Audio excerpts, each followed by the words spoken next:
नमस्कार। नए साल की आपको सबको मेरे परिवार की तरफ से, आधार सेवा संस्था महाराष्ट्र राज्य की तरफ से मैं आप सबका नवे साल के उपलक्ष्य में आपको बहुत बहुत शुभेच्छा दे रहा हूँ।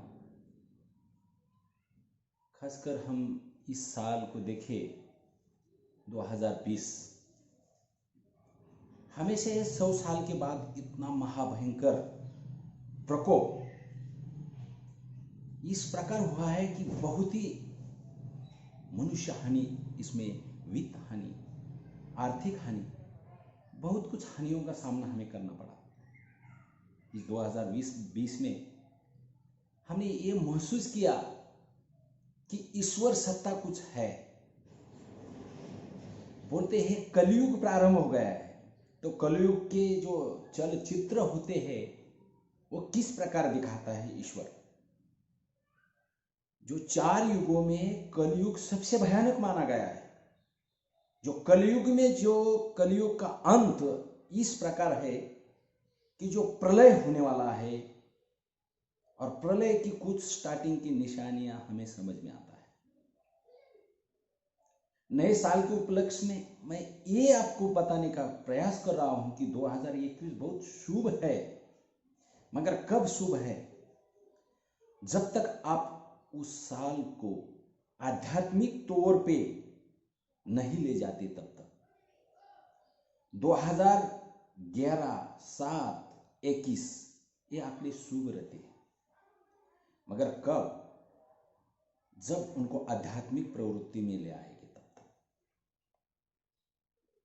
विश्व में श्रीमद् भगवत गीता का मान बढ़ाया था स्वामी विवेकानंद। शिकागो में धर्म परिषद में सबसे नीचे ग्रंथ रखा गया था, मगर उसका उत्तर दिया गया था ये सब संसार को तारने वाला ग्रंथ है। पूरे विश्व के ग्रंथ उसके ऊपर है, वो सबको तारता है, वो श्रीमद् भगवत गीता। भगवान श्री कृष्ण ने कहा है गीता में, यदा यदा हि धर्मस्य ग्लानिर्भवति भारत अबुद्धानं धर्मस्य तदात्मानं सृजाम्य। धर्म की हानि होगी तब मैं आता हूं। मगर इस धरती में पाप ही इतना बड़ा है, कलयुग इतना बड़ा है, सब अंत पार हो गया, मर्यादा भंग हो गई। सिंपल सी बात है, इलेक्शन आ रहा है ग्राम पंचायत का। कुछ लोग मजे मारने के लिए, पैसा मिलेगा मजे मारने के लिए तय है। कुछ लोग नशीली पदार्थ में सेवन करने के लिए तय है कि हमारे ये 1-1.5 महीना कैसा निकल जाएगा। अरे मगर आप लोग ये करोगे, मगर वो जो नेता हमें चाहिए, संस्कारी चाहिए, निष्कलंक चाहिए, वो कैसा मिलेगा? जब नेता ही ऐसा गलत आएगा तो उस राष्ट्र की, उस देश की, उस गांव की, उस जिले की क्या प्रतिभा रहेगी? इसलिए मेरा बताने का आज शुभेच्छा देने के लिए आया हूं नया साल का। मगर बता रहा हूं कि 2021 बहुत शुभ है, मगर उसको आध्यात्मिक तौर से मनाया जाए। इस 2021 में सब संसार, सब भारत देश में आध्यात्मिक दौर रहेगा। ईश्वर ने अपनी शक्ति दिखाई है, माया शक्ति दिखाई है, और जो अविद्या, जो ईश्वरीय शक्ति को नष्ट करने की बुरी शक्ति प्रयास कर रही है, उसको तोड़ने के लिए सिर्फ एक ही आध्यात्मिक शक्ति को प्रबल बनाने के लिए योग माया से मन शुद्ध करने की जरूरत है। आज छोटे छोटे बच्चों में विकार पैदा हो रहे हैं। क्यों? क्या कारण है उसका? इसका कारण कि एक बुरी शक्ति, ये कलयुग के अंत में प्रबल प्रलय होने वाला है, वो हमें रोकना है।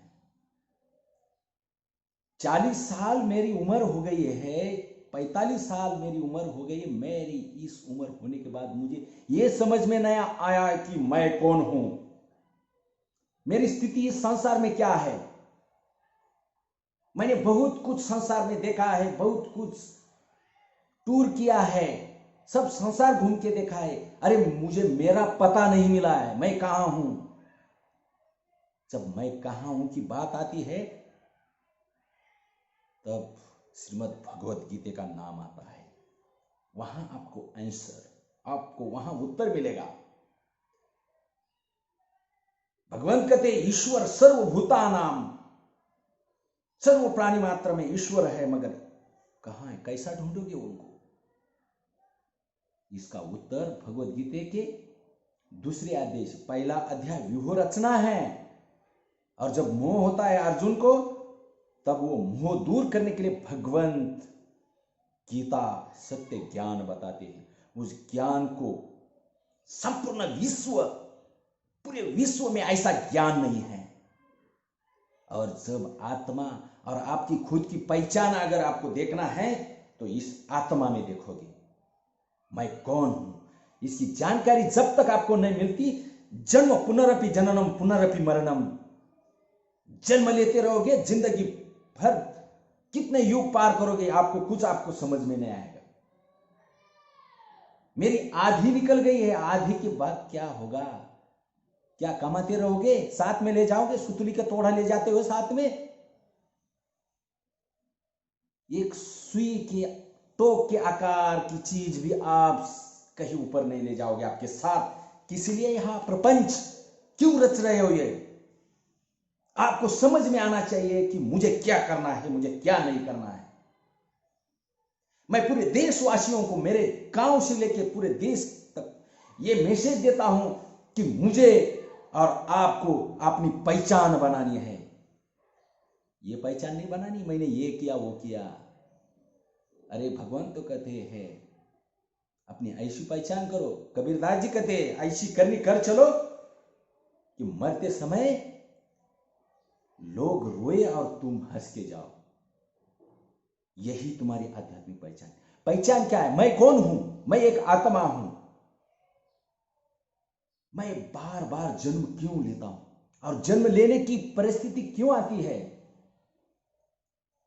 यम यम वापी स्मरणम भावम त्याज त्यंत कलेवरम। भगवंत कहते जिस वासना से हम मरते हैं, उस वासना की पूर्ति के लिए हमें जन्म लेना पड़ता है।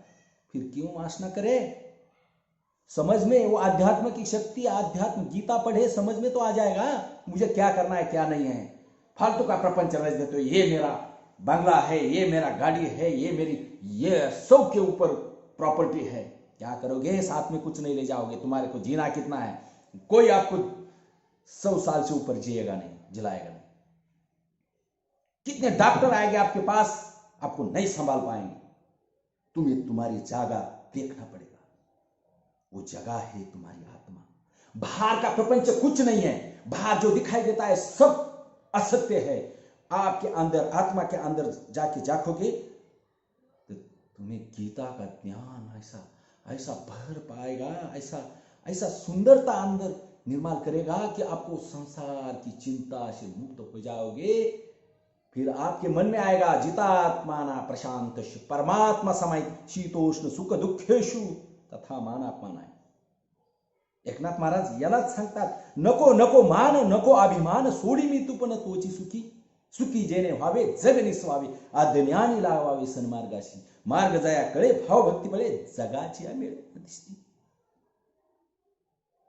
मुझे ऐसा करना है, मुझे ऐसा प्राप्त करना है। क्या प्राप्त करना है? संपत्ति, धन, दौलत प्राप्त करना है। मरते समय क्या करोगे उसका? कुछ नहीं आएगा तुम्हारे साथ। एक सुई के टोक के इतना भी कुछ नहीं आएगा आपके पास। वो समझ में आना चाहिए।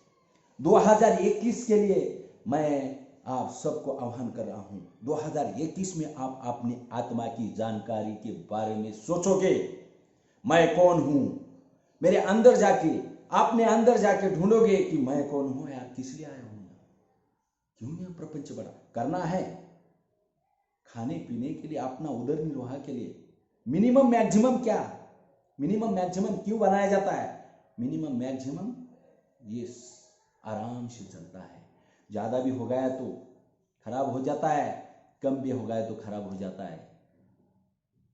इसलिए आप सबको एक विनती है मेरी कि आप 2021 में श्रीमद् भगवद गीता का अध्ययन करेंगे और अपनी जगह निश्चित करेंगे, ताकि संत तुकोबाराय बोलते शेवटचा दिस गोड व्हावा आणि ह्या संसारामध्ये आपण आलेलं सार्थक होईल, हीच माझी सर्व भारतवासियों को मेरी ये विनती है कि आप इस चीज में सोचोगे। धन्यवाद। जय हिंद, जय भारत।